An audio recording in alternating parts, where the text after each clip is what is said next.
aanihin mo pa ay tinik. Mahalagang paalaala yan sa atin. Nangyayari sa Pilipinas at sa ibang bahagi ng mundo, ang lupa ay parang tinik. At yan ay dahil sa kagagawan ng tao.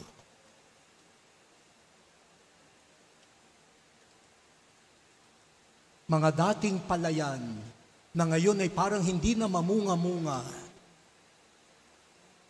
Kaunting ulan, nagiging mistulang dagat, pati ang mga kilalang mga big, great metropolitan centers of the world.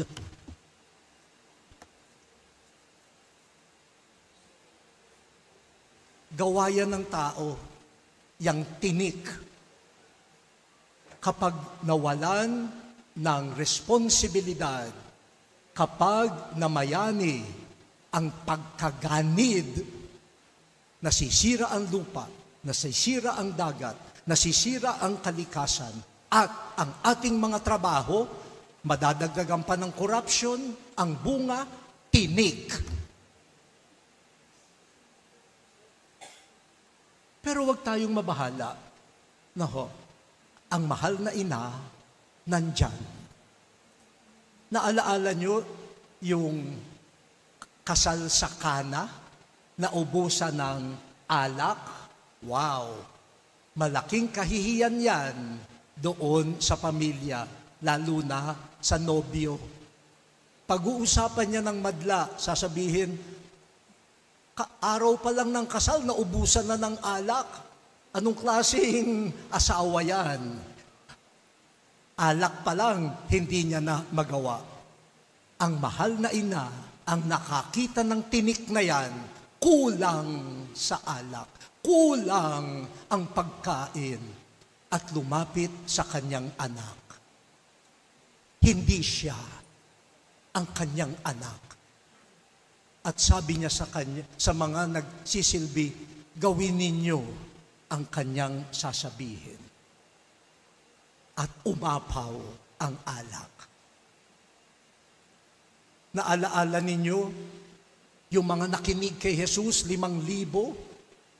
Tapos sabi ng mga apostoles, pauwiin na, hindi natin niya mapapakain. Ilan ba meron tayo? 5 tinapay at 2 isda. Paano mo nga naman mapapakain ang 5,000? Pero dahil inialay noong bata, hindi niya pinagkait.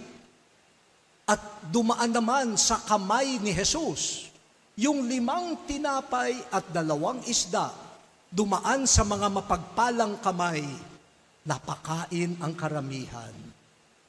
Kapag tinik na may nagugutom, kailangan natin si Jesus at kailangan malinis na kamay. Baligtarin po natin, 5,000 tinapay at 5 lang yung pakakainin. Kapag yung 5,000 tinapay dumaan sa mga kamay na matitinik, yung 5 tao na yon, magugutom yon kahit may 5,000 tinapay. Pero kung 5 tinapay daraan sa kamay na mapagpala, daloy ang biyaya, ang tinik ng kagutuman na pawi at sumobra pa. Isa po sa misyon ng dambana ng Aranzazu, hanapin ang tinik sa ating environment, sa ating lupa, sa ating dagat, na hindi na nagiging mabunga. Magpasama sa mahal na ina, lumapit kay Jesus, at makita natin muli ang kasaganaan ng lupa.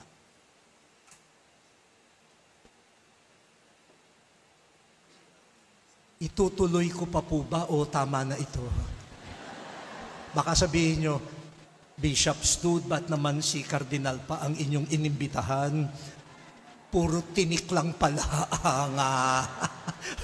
ang ipapakita. Sabi niyo, oo, hindi, meron pang 2 tinik. No. Ang ikalawa ay galing naman kay San Pablo sa kanyang ikalawang sulat sa mga taga-Korinto. Sabi niya, ang anghel ni Satanas ay nagbigay ng thorn in the flesh, isang tinik sa aking laman. At yun ay pinakikiusap niya sa Diyos, tanggalin. Ano kaya yun? Hindi natin alam. Pati po yung mga expert sa Biblia, iba-iba ang interpretasyon. Sabi nila, baka may karamdaman si San Pablo. Sabi nung iba, baka meron daw parang problema sa pagsasalita si San Pablo. Sabi naman ng iba, siguro yung thorn in the flesh ay yung mga limitasyon bilang tao. Sabi ng Diyos kay San Pablo, nung pinamimintuho ni San Pablo, pakialis itong tinik. Ano ang sagot ng Diyos? Ang biyaya ko ay sapat na sa iyo. At naunawaan yun ni San Pablo, yung tinik na yun ay para manatili siyang mapagpakumbaba. Kasi kung wala yung tinik na yun, yayabang siya. Yayabang siya. Pero yung tinik na yun, ano ang naging tugon ng Diyos? Hindi man maalis yung tinik, sabi, pinangako naman ng Diyos, ang biyaya ko ay sapat na sa iyo. Yan. Naku po, ang mga tinik ng kayabangan. No po, ang mga tinik na kaya ko lahat yan. Ang mga tinik na ako ang pinakamagaling. Nako, yang ganyan, nagiging tinik din sa iba. Kaya kung meron tayong tinik na parang limitasyon, tingnan natin ano ang mensahe ng Diyos. Ang kanyang biyaya ay hindi naman nagkukulang. Bakit ba hindi tayo kontento sa kanyang biyaya? Bakit kailangan pa nating lampasan ang kanyang binibigay? Kaya, walang tigil ang paghahanap, walang tigil ang pagkagahaman, kasi hindi pa sapat ang biyaya ng Diyos. Yung ganong tinik, bagamat masakit, ay may paalaala. Umasa ka sa Diyos at sa kanyang biyaya. Sapat na ang biyaya ng Diyos. Sa Ebanghelyong narinig natin, ang mahal na ina, binisita ng anghel at sinabi, oy, may mission ka. Maglilihi ka at ang ipanganganak mo ay anak ng makapangyarihang Diyos. Mayroong tinik, hindi galing sa Satanas, tinik na limitasyon. Sabi ni Maria, paano mangyayari yan? Wala akong asawa. Hindi ko kaya na maging ina nang ako lang Wala akong asawa, hindi pwede yan. Anong sagot ng anghel? Ang Espiritu Santo ang lulukob sa iyo. At tinanggap ni Maria yung biyaya na higit pa sa kanyang limitasyon at isinilang ang manunubos ng mundo.